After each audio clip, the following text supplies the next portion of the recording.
தமிழகத்தின் பல்வேறு பகுதிகளில் அரசு நியாய விலைக் கடை பணியாளர் சங்கத்தினர் பல்வேறு அம்ச கோரிக்கைகளை வலியுறுத்தி கண்டன ஆர்ப்பாட்டத்தில் ஈடுபட்டனர். தேனி மாவட்ட ஆட்சியர் அலுவலகம் முன்பு தமிழ்நாடு அரசு நியாய விலைக் கடை பணியாளர் சங்கத்தின் சார்பில் பழைய ஓய்வூதிய திட்டத்தை அமல்படுத்த வேண்டும், ரேஷன் துறையை தனித்துறையாக அறிவிக்க வேண்டும் என்பன உள்ளிட்ட 14 அம்ச கோரிக்கைகளை வலியுறுத்தியும் கோரிக்கைகளை நிறைவேற்றாத திமுக அரசை கண்டித்தும் கருப்பு சட்டை அணிந்து கண்டன ஆர்ப்பாட்டத்தில் ஈடுபட்டனர். இதேபோன்று சிவகங்கை, திருவள்ளூர் மாவட்ட ஆட்சியர் அலுவலகங்கள் முன்பும், மதுரை மாவட்டம் திருமங்கலத்தில் ராஜாஜி சிலை முன்பும் அரசு நியாய விலைக் கடை பணியாளர் சங்கம் சார்பில் கண்டன ஆர்ப்பாட்டம் நடைபெற்றது.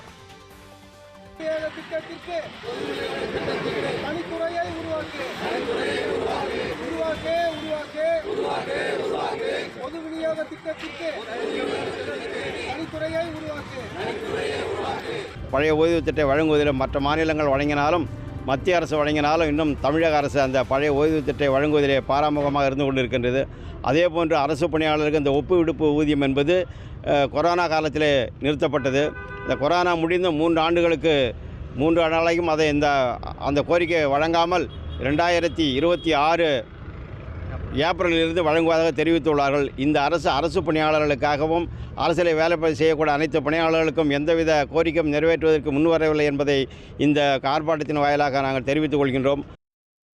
தூத்துக்குடி மாவட்டம் எட்டயபுரத்தில் மகாகவி பாரதியார் பிறந்த வீட்டின் மேற்கூரை இடிந்து விழுந்தது பரபரப்பானது. தமிழ்நாடு அரசால் 1973ஆம் ஆண்டு அரசுடைமையாக்கப்பட்டு மக்கள் தொடர்புத் துறையால் பராமரிக்கப்பட்டு வரும் மகாகவி பாரதியார் பிறந்த வீட்டில் அவரின் கையெழுத்து பிரதிகள், பயன்படுத்திய பொருட்கள் உள்ளிட்டவை காட்சிக்கு வைக்கப்பட்டுள்ளது. இந்த நிலையில் மாலை 6 மணிக்கு பாதுகாவலர் வீட்டை பூட்டிய சிறிது நேரத்தில் மேற்கூரை இடிந்து விழுந்துள்ளது. மழைநீர் கசிவு ஏற்பட்டு மேல்தளத்தில் சொருகு கட்டைகள் ஒடிந்திருந்ததை அதிகாரிகள் கண்டு கொள்ளாததால் மேற்கூரை இடிந்து விழுந்தது.